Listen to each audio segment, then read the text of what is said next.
And for those of you that have just joined, if you could just in the chat, put your name, preferred pronouns, and then what organization you are with.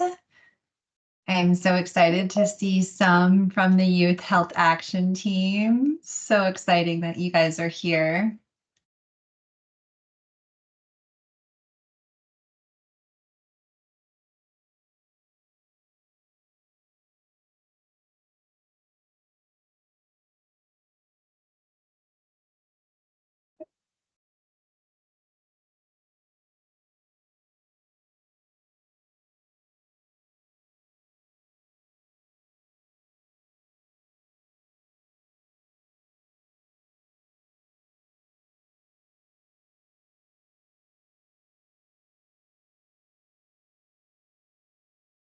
All right, let's go ahead and get things started. Vico, if I could have the next slide, or maybe 2 slides in, actually. Go one more. There we go. Okay, so here is our agenda for today. As I mentioned, we have a lot that we're covering. There's so much great things, so many great things that are happening. So first, we're going to hear from Leanne Tweedy. She's going to talk about La Paloma's foster care program. And then we have a quick update on the Not Alone campaign. Next, you guys are going to hear from our new consultants for the strategic plan. So we have Janine Bashier and Karen Yearwood with us. They're going to give a little presentation to kind of go over what to expect for the strategic planning process, which is going to be a marathon in a very short amount of time. So there's going to be a lot that you guys are going to be hearing about with this. We're going to have to cover a lot of ground. Then you're going to get a Youth Health Action Team update, and you get to meet the newly elected Youth Executive Board. Finally, we'll talk a little bit about the Youth Mental Health Summit, which is coming up at the end of this month. And then I am going to tell you guys again about the coalition membership forms to get you guys to fill that out so that we can have a little bit better understanding of how you would like to engage with us. Finally, we'll end with some announcements and next steps. So how does that sound for a whole hour's worth of a program? All right, if we could have the next slide, let's just keep it going here. So let's do the member spotlight. We have Leanne Tweedy here today. She is the foster care supervisor for La Paloma's foster care program. Leanne, welcome. Thank you. I'll just take a few moments so that way you guys can get on with your full agenda. I have a few slides to share, so thank you for giving me some time. Like she said, my name is Leanne. In the slides, you'll have my contact information, and then we'll have some opportunities for questions. So we'll just get started. I'm with La Paloma Family Services, sister company to La Frontera. There's my email at the bottom. You can go to the next slide. Some statistics for Arizona's foster care are listed here. These were the most recent numbers that I had found, but as of September in 2021, there was 14,890 kids in foster care, with the average length being a little bit over a year, around 13 months, a little closer to 14, and then 8,368 kids re-entering foster care. So there's definitely a large need throughout Arizona. The greatest needs within the community are emergency homes. So those kids that are taken from their home suddenly, sometimes it's in the middle of the night, sometimes it's the middle of the day or the weekends. We get see a lot of sibling sets. That's ranging from anywhere from 2 siblings all the way up to 6, 7. There's a big need for homes that will take siblings, excuse me, so that they can stay together and not have to be split up between foster homes. And then teen homes. It is harder to place teens, given that a lot of foster homes want younger kids or will only take younger kids due to a multitude of reasons. But those are the biggest needs that we see within the foster community. Go to the next slide. These are some of the minimum requirements to become a foster parent. Must be 21 years or older.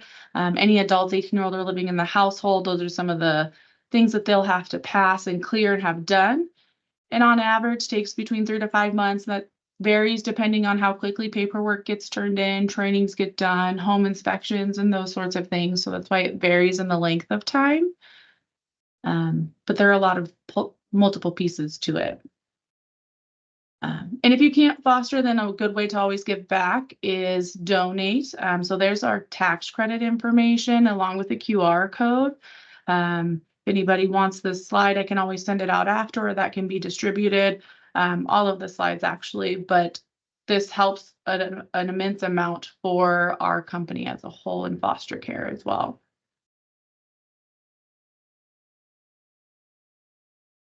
That's a brief rundown of the gist of it. Does anybody have any specific questions related to foster care or La Paloma?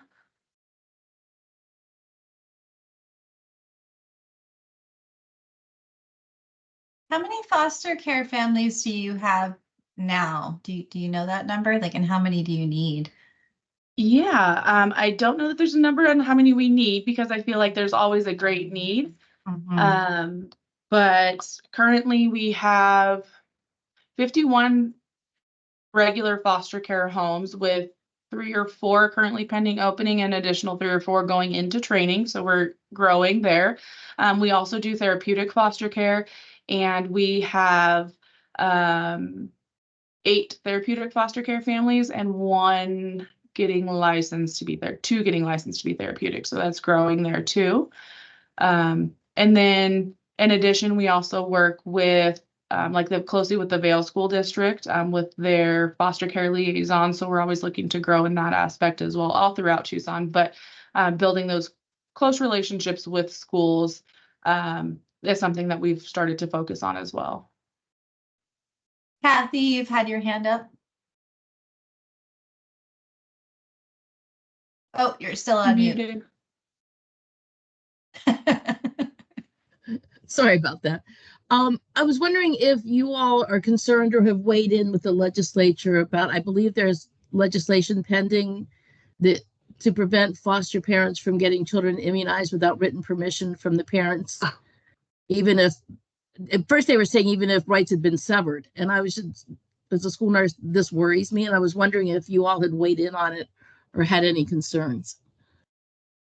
I definitely think that could be a potential concern. We don't typically weigh in on that because we're there to support the foster family and guidance through the process of being a foster parent, being a part of the team with the child and family team meetings with the attorney, DCS, and that sort of process all throughout the time of being a foster parent. I know some concerns have come up during medical appointments as in addition to vaccines. But we have to guide the family to have that conversation with DCS and or attorney. And so that's the most we kind of weigh in on that from our perspective. Okay, thank you. Mm-hmm. And Leanne, we have a question in the chat from Valerie Sanchez. Is there an average length of time that children are with foster families? Yeah, from the statistics that I found, there is about 13 months. I will say I am a foster parent myself as well. And just from personal experience as well as professional, that varies case by case. I've seen it as little as a few days to years in care, 5 years, 2, 3 years. It really just depends on the case. And as well as the kids re-entering foster care as well. But on average, it's a little bit over a year, 13 to 14 months.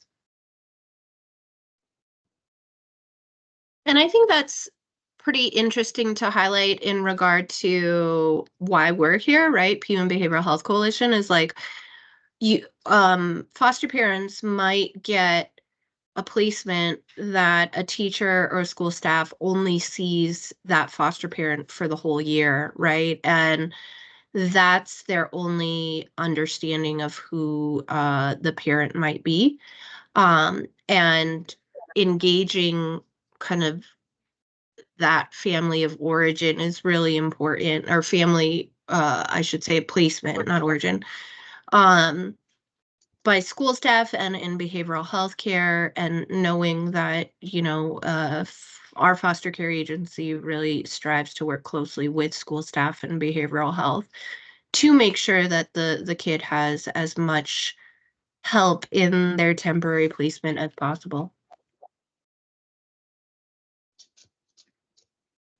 And I would say that is an advantage with La Paloma being partnered with our sister company with La Frontera. That's not something you see with all agencies. And so a lot of times there is that lack of knowledge in the behavioral health aspect of it. But we're able to kind of collaborate with the behavioral health pieces in the schools, like Adrian was saying. Any other questions? Mm-mm. All right. Thank you, Leanne. We appreciate you coming today. No problem. Thank you. Feel free to take down my email that is on the next slide. If any questions do come up, don't hesitate to reach out at any time. Awesome. Thank you so much. And Leanne, would you mind adding your email to the chat box as well? Absolutely. Okay, thank you. All right, next we have an update from Vico. Oh, I think it's from Vico. I might have put Michael Smith on this slide. I don't know why I put Michael Smith on this slide. We have an update from Vico on the Not Alone campaign.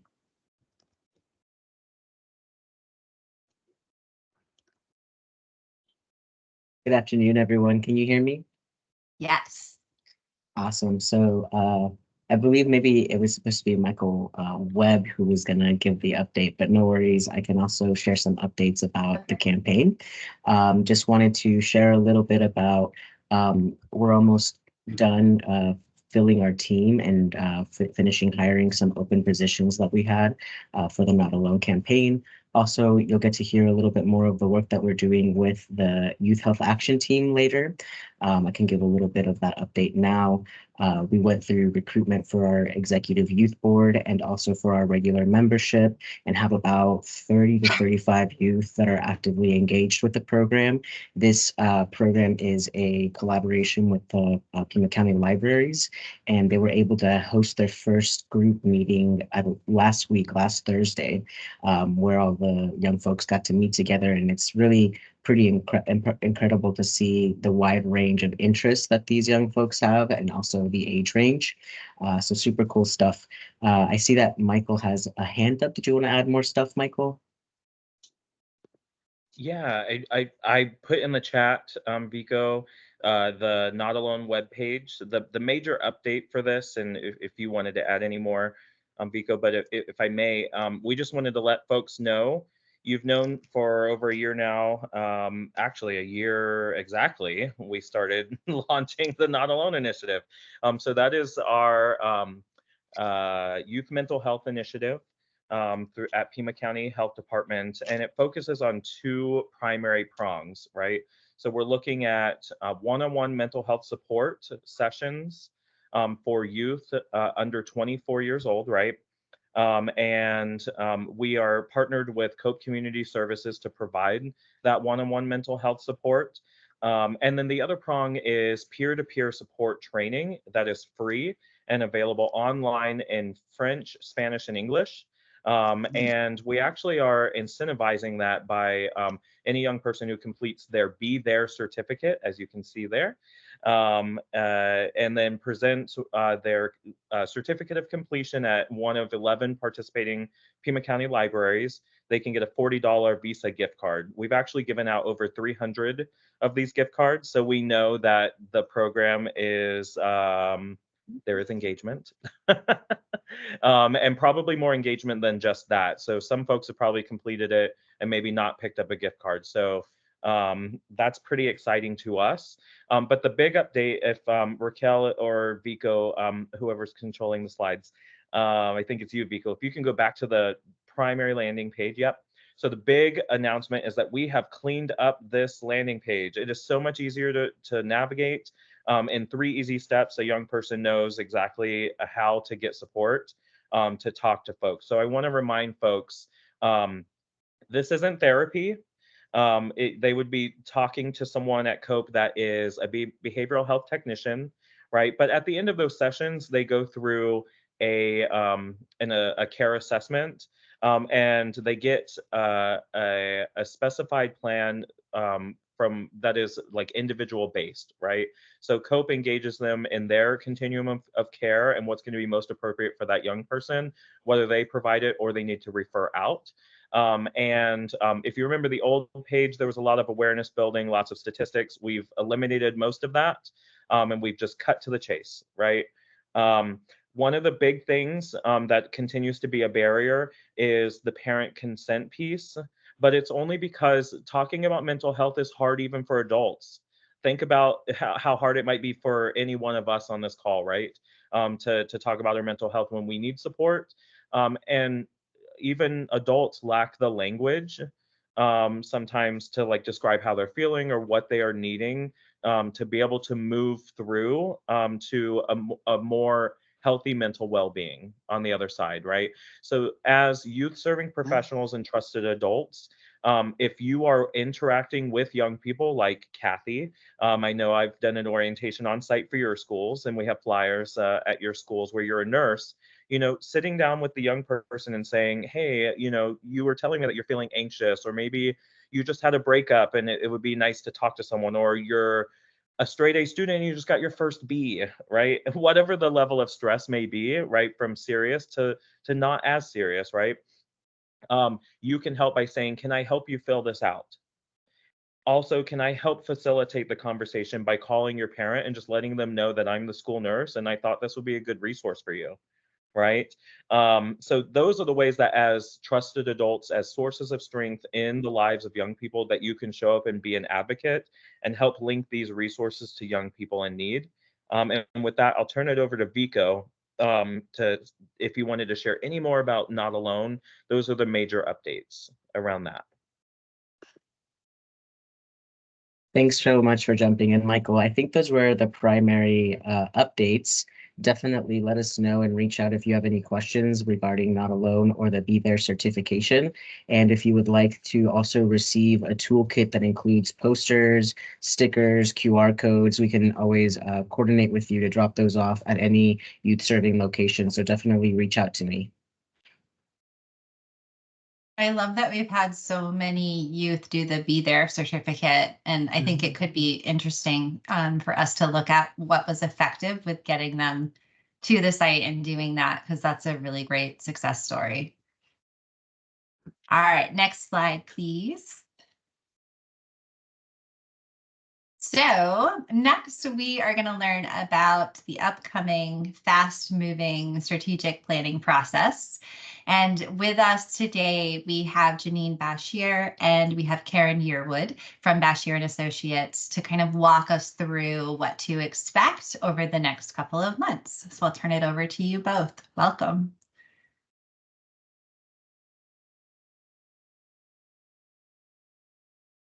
Oh, your mute button's still on.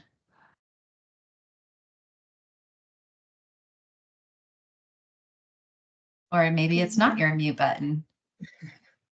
Good afternoon, everyone. Is Janine having trouble with her mute button?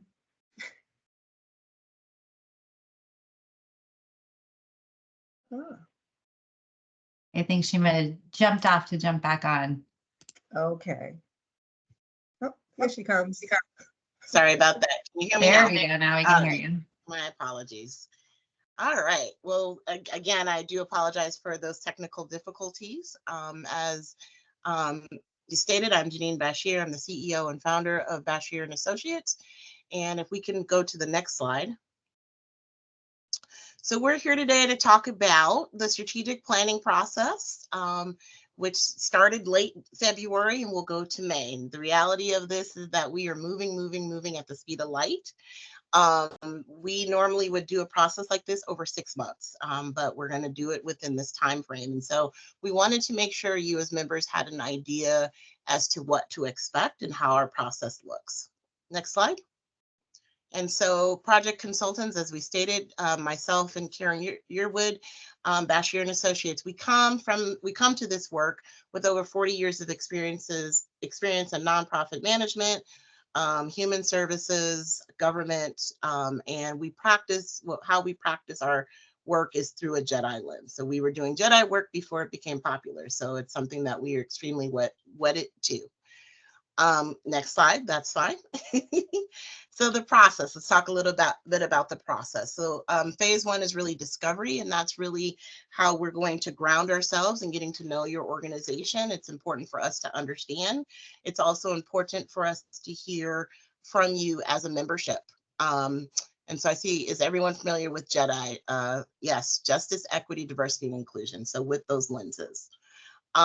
Phase 2 is really around planning and facilitated strategic conversations, and that's March through April. And then phase 3 is feedback and reporting. If we can go to the next slide. And we're going to talk a little bit about those phases. So as I mentioned, phase 1 is the discovery phase. And so that's really listening and us understanding what are the needs, what are the challenges when we look at behavioral health for youth in Pima County. So the way in which we will do that in some of our strategies for the time being are one-on-one virtual interviews, 1 to 2 focus groups with key stakeholders.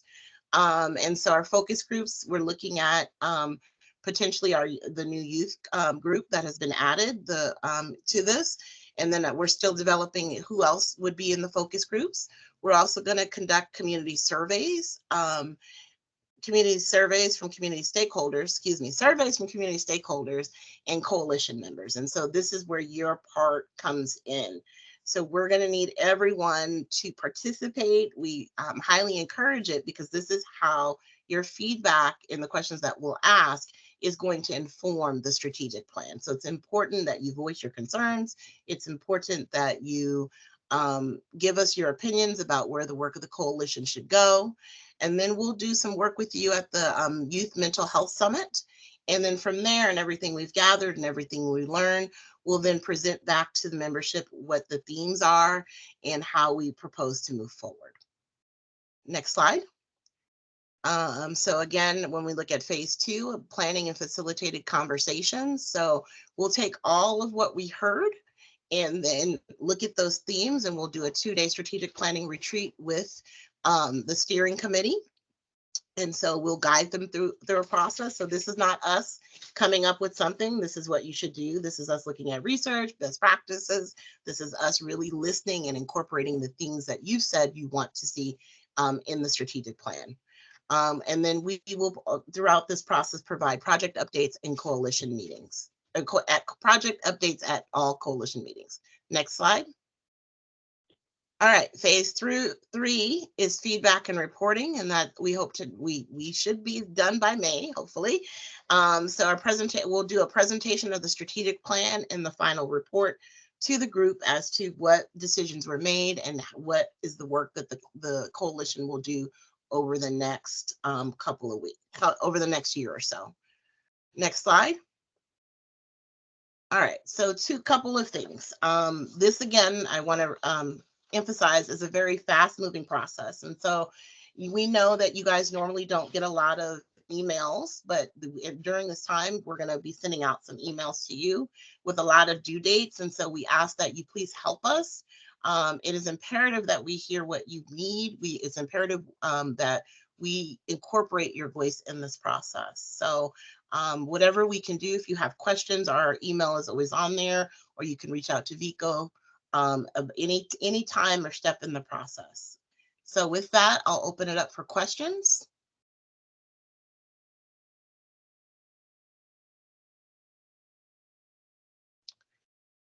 So the 2-day strategic plan, that retreat, that's for the steering committee. And so I believe steering committee, Vico, will be following up with you as far as those dates. But we're looking at in April. Okay. So oh.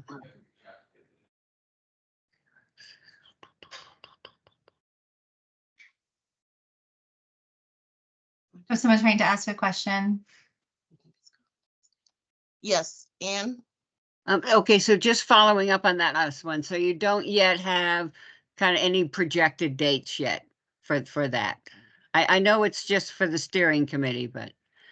Yes, sometime in mid-April is what we're looking at. We're trying to coordinate schedules and make sure that everyone can be there, because it's important that everyone is there. Yep. Okay.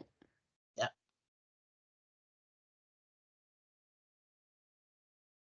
And go ahead, Michael. I think you're probably about to say what I'm about to say, so maybe you go ahead, Raquel. I just want to say that I see this process as one of the most important steps for the coalition to be taking at this time.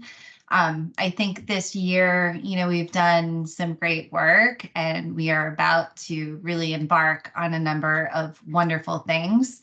But, as the chair, I've also had moments where I'm like, I wish I had better direction, right? And so having this process laid out to help to guide us when we're going to go to make decisions, I think is going to be really important. So I would just ask, I know you all are super busy, but that you all, in whichever way makes sense and fits into the process, that you give your feedback, because it's going to be so helpful for us in moving forward as a coalition. And apparently that's not what Michael was going to say, because their hand is back up. So Michael, what were you going to say? It's actually both. So I was going to emphasize that. So first and foremost, I want to congratulate Janine and Karen and Bashir and Associates on being selected. I want folks to know that we had really competitive applicants that we reviewed. So your steering committee took an afternoon to go through all of those applications, score them, discuss them. And it took about 2.5 months or so from start to finish to get that job done. So I just want to say, based off of first impressions and having been working very closely with Janine and Karen over the last several weeks, I think we're in really, really good hands. They have my full trust in leading us through this process. I want to ask our membership to also move with grace and diligence.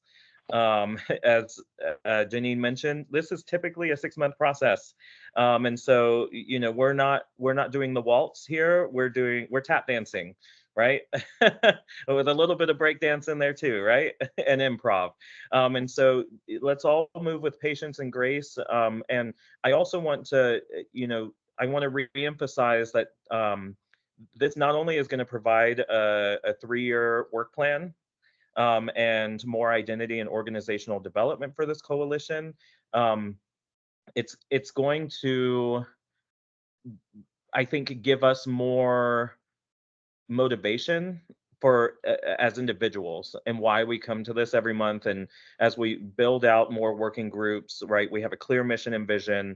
It's going to have lasting community impact for all of our community-based partners, but ultimately young people in K through 12 settings who need a stronger behavioral health infrastructure in Pima County. And I also, I have to throw the money out there. This is a $40,000 investment into the coalition. And so if you are tapped in any way, right, to participate in the strategic planning process, we hope that you will come to the table. Because I don't know that I'll be able to secure that every year, something of this scale. And I know that y'all who have been doing this work in, all tons of coalitions, right, over the last several decades, it's not every day this sort of like support comes through. And so let's take this opportunity and make the most of it as we can in this time that we have now. And congratulations again to our consultants. Very excited to be working with you, y'all. Thank you so much. We appreciate the opportunity and we look forward to working with everyone. Yes, thank you. And just one thing I wanted to add, and I'm surprised Janine didn't say it because it's her mantra, which is that we really believe in working with you, and we do for the community and with the community and not to the community. So that's why we're asking for your help with all of the feedback. Certainly we have experience and knowledge of what other organizations are doing, but our style is not to come in and say, this is what you should do. We really want to hear from you and to work alongside you to form what you think is best for your organization. So looking forward to hearing from each and every one of you. Thank you both so much. All right, let's move on to the Youth Health Action Team. And Vico, I know you gave a bit of an update earlier, but I'm also excited to say we have some members of our new Youth Executive Board. And so for me, the strategic planning and getting the Youth Executive Board, those are like the two key pieces, right? Because we need this to be youth driven and youth led. And so I'm excited that we have them here today. I believe maybe it's 2 out of 3 that's here, but Vico, I'm going to let you go ahead, give an update and introduce them. Thank you, Raquel. So I already gave you all a brief update about the timeline and where we are with that. So I'm just going to go ahead and hand it over to Maritza Roberts, who is our Youth Executive Board President. Hi, everyone. I apologize in advance for the background noise if there is any. But I was appointed to be president and I'm super excited. And so I do have a little bit of an update for today's meeting. But I'd like to let my secretary also present herself before I give the update. So I don't know, Kirtana, if you'd like to say hello as well. Hey, sorry, I'm still at school, so please excuse if there's any noise or anything. But I'm so glad to be your secretary. Yeah, so for the update so far, I believe we had around 15 to 17 people in the in-person meeting that happened last week. And then we had an orientation meeting where we introduced the concept of working together in a large committee and then breaking off into subgroups. And also we briefly mentioned SMART goals, which is like an effective way of measuring success for whatever we plan out to accomplish by May 31st. And Kirtana created a Google form where we've collected most of the opinions of the active members about what type of project they wish to do.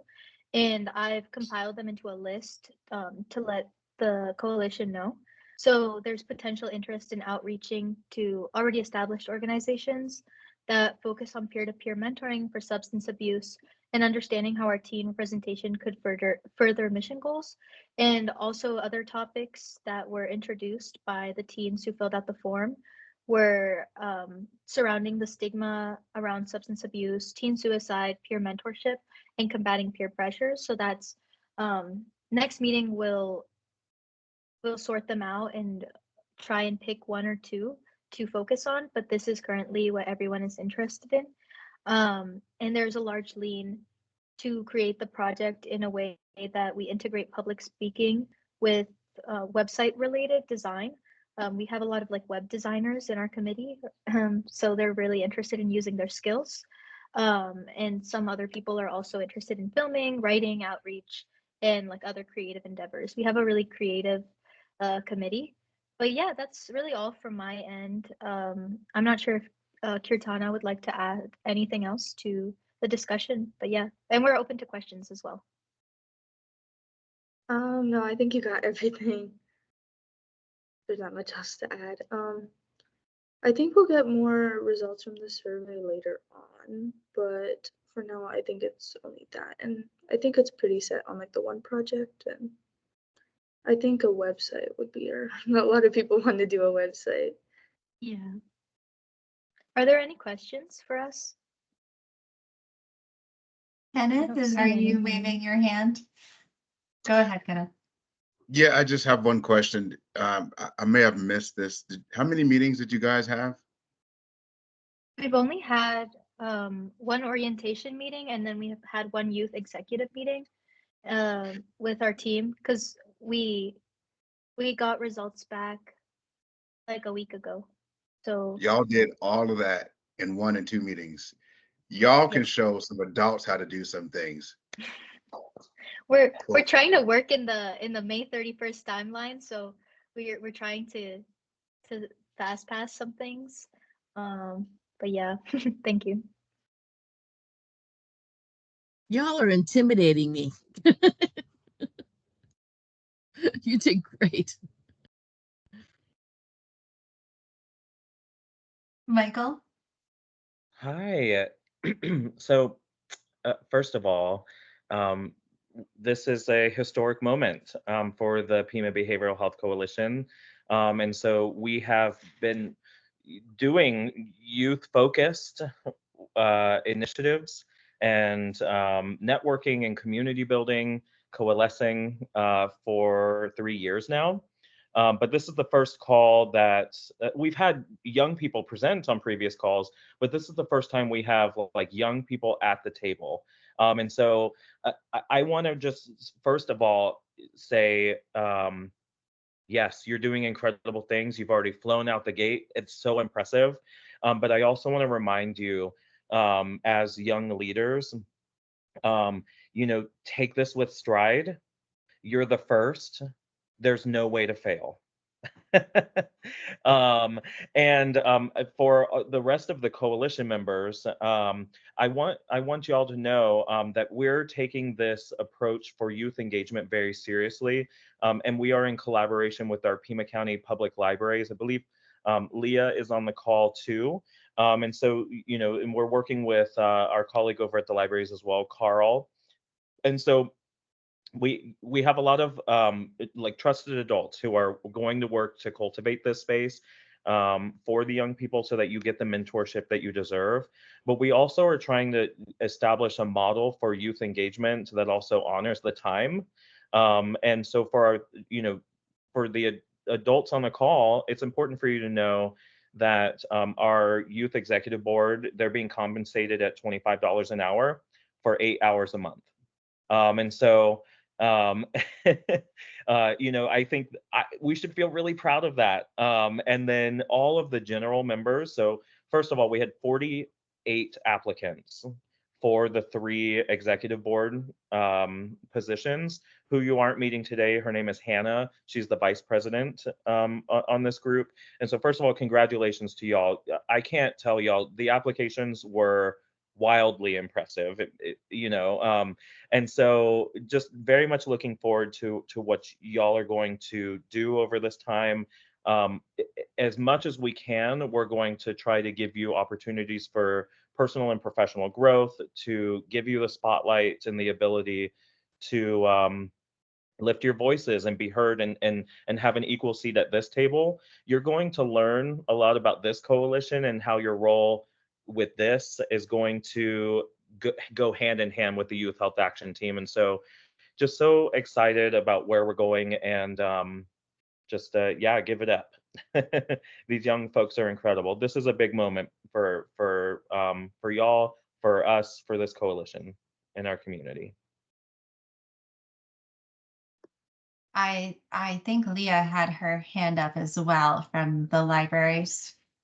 Yeah, I just wanted to say hello and to thank Kirtana and Maritza for being here today. It's great. I'd also like to just do a shout out to Kirtana, who's also was involved with the original Health Action Team out of Woods Library for a year. So I think that shows real commitment to this issue, to working with youth, to working with her peers, and to really giving of her time and of herself. And I'm just so impressed that, that she never lost sight of where she was interested in, what she wants to do with herself. And I wish I had had half that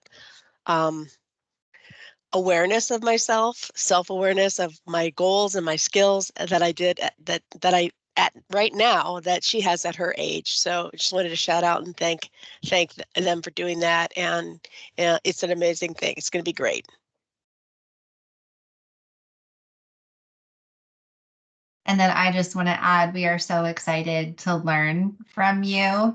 Michael and Vico have set the stage, though, to tell us all to back off and to let you guys do the work. But I have to say, from the back seat, we're just really excited to see what you guys come up with and recommend, because it's going to be so important, right, to help us to know what the real needs are. And so having the youth voice at the table, really directing this work is just super important. And I'm just really excited in terms of the ways that this is going to go.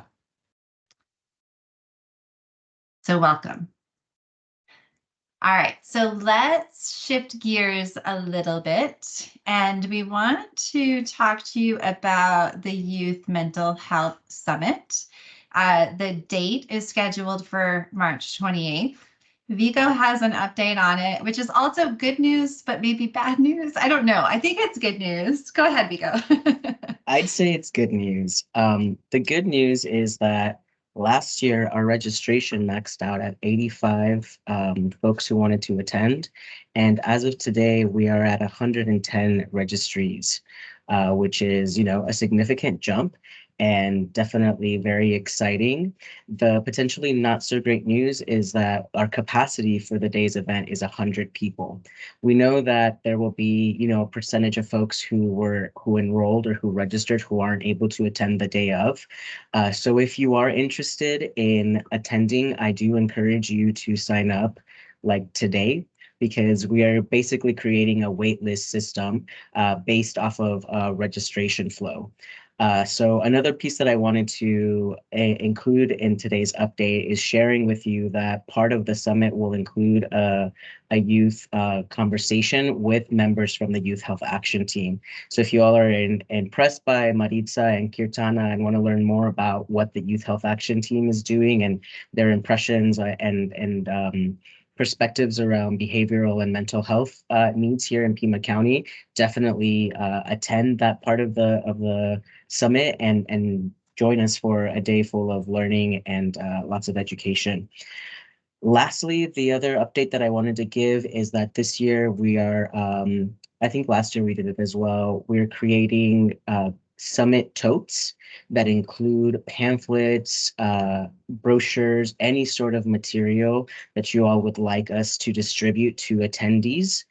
I am going to be collecting those materials on March 19th and 20th. I have a time frame that I'm going to be available, and I will send that out in an email. But definitely, if you all have organizations and would like to disseminate some information about what you all are doing and the services you provide, reach out to me, and so I can make sure that that information is included in the summit totes. So yeah, all I can say is thank you so much to everyone who's already registered. If you haven't registered yet and hope to attend, please do so. And yeah, we're very excited to host you all here at the Abrams Building on March 28th. Vico, can you advance the slide one more? Because I do have a QR code in there for folks that want to register. There we go.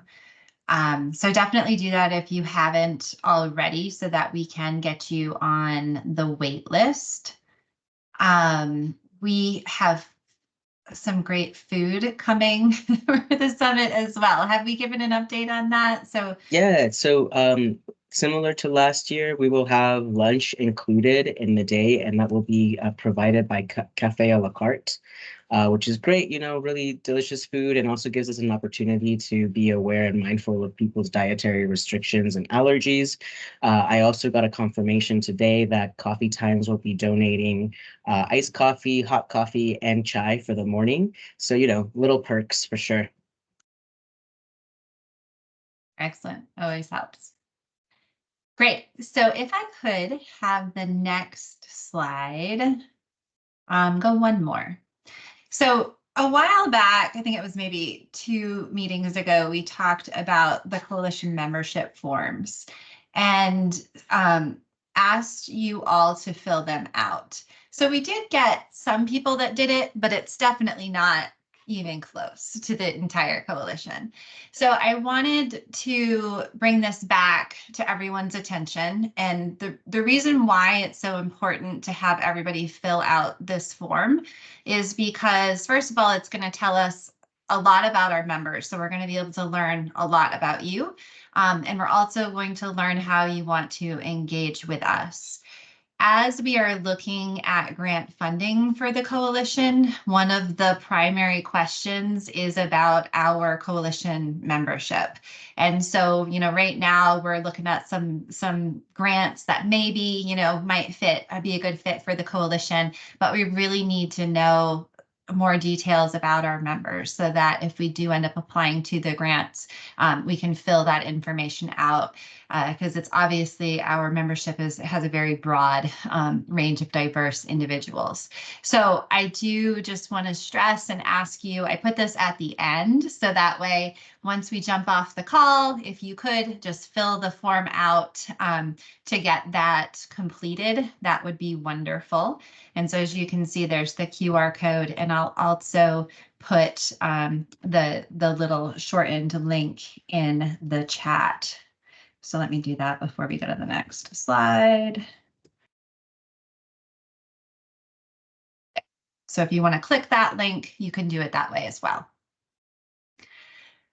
The other reason why it's going to be important to have you fill this out is the health department has been working very hard on getting a SharePoint for us. And so we're going to be using email addresses and the information from this coalition form to start then sharing out and granting you access to that SharePoint drive. So, you know, just another reason why we really need this information sooner rather than later.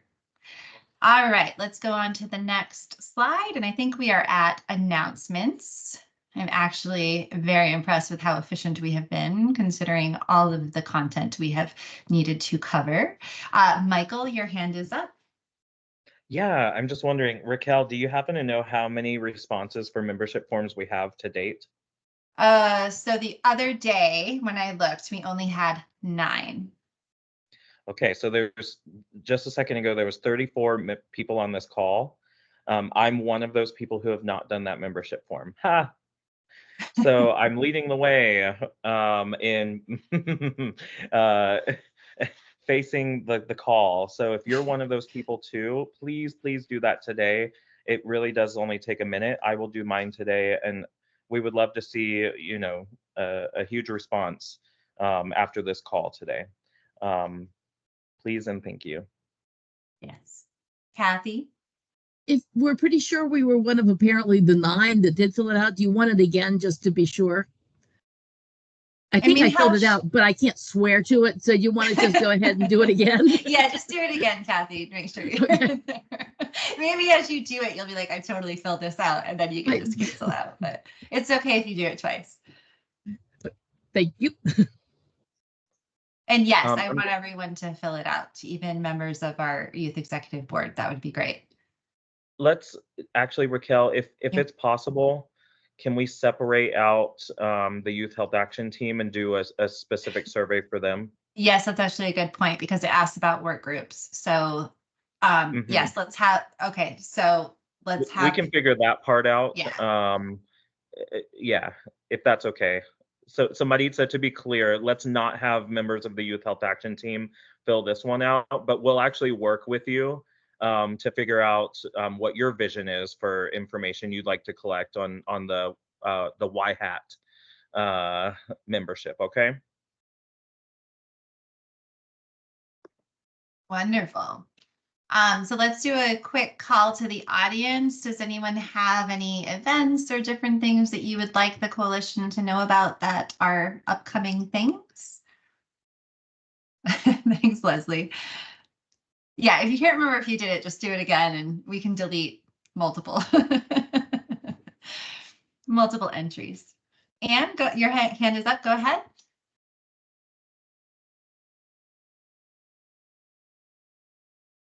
I'm not sure if you're Wondering if I was muted. You might be on mute. Yeah, I think that's good, right? Okay. Yeah, you're good. Okay.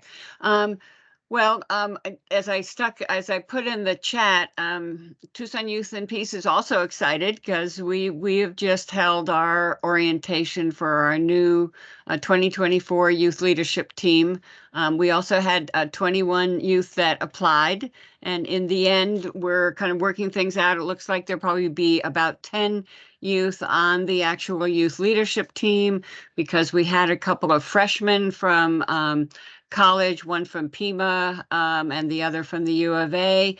We were talking about, I wonder if we could, kind of find an additional source of funding for some interns for the prioritizing mental health and education group. And it turned out that one of our partners, the Pima Prevention Partnership, had a couple of positions, AmeriCorps positions available. And so we're working with them in partnership to have a couple of AmeriCorps positions for these 2 youth that we hope that's going to work out. We're just in the process of moving each of those youth towards towards an interview with the Pima Prevention Partnership to get them lined up for that. So there's also work going on in other parts of the community around engaging youth in leadership roles as we move forward. And I know one of the things that we talked about within the Prioritizing Mental Health and Education group, and also in meeting with the steering committee for the Pima Behavioral Health Coalition, is the idea of moving down the line someplace, but eventually getting kind of all of the different youth leadership groups in the community together at some point to kind of look at the things that we're working on, particularly all the groups that are in some fashion connected with mental health concerns, since youth today have such an awareness of the importance of addressing the mental health crisis that is impacting so many young people today. So just, you know, there's a lot going on. There's definitely a lot going on. And again, we all have to be mindful of how much is possible, you know, and not overload. So I've been grateful that you all, that the Pima Behavioral Health Coalition is also very mindful of that concern and not overextending the engagement of youth leaders in our community. So I think that's all for right now. Excellent. Thanks, Anne, and thanks all for your work. I know I'm the same way. I'm like just eager to jump in, but we'll get there. We will get there and be able to do all of these wonderful things. For topics for the next meeting, I didn't put it on today's agenda because it was so full and we needed to do the strategic plan presentation and also wanted to meet the Youth Executive Board. But we do have another update from the Prioritizing Mental Health and Education work group. So the steering committee has met with the Prioritizing Mental Health and Education work group and decided that we would like to collaborate and to bring them under the coalition as a work group. So previously they were working separately. So at the next meeting, I'd like to kind of give you more information about that and really, you know, bring them in and have them do a presentation. So I think what we'll do is for that member spotlight, maybe save some extra room in the agenda to cover all of that for our next meeting. So again, lots of amazing things are happening. It feels like it's all happening all at once, but it's great to finally have these pieces falling into place. Our next meeting is going to be, well, I mean, technically our next meeting is the Youth Mental Health Summit, right? The end of March. But the next coalition meeting that will be held on Teams here is going to be Thursday, April 4th at 4 p.m. So again, because we're in the middle of the strategic planning process and there's a lot of different things going, please, if you can, come to attend to be able to give, you know, feedback and hear about all of the great things that are happening.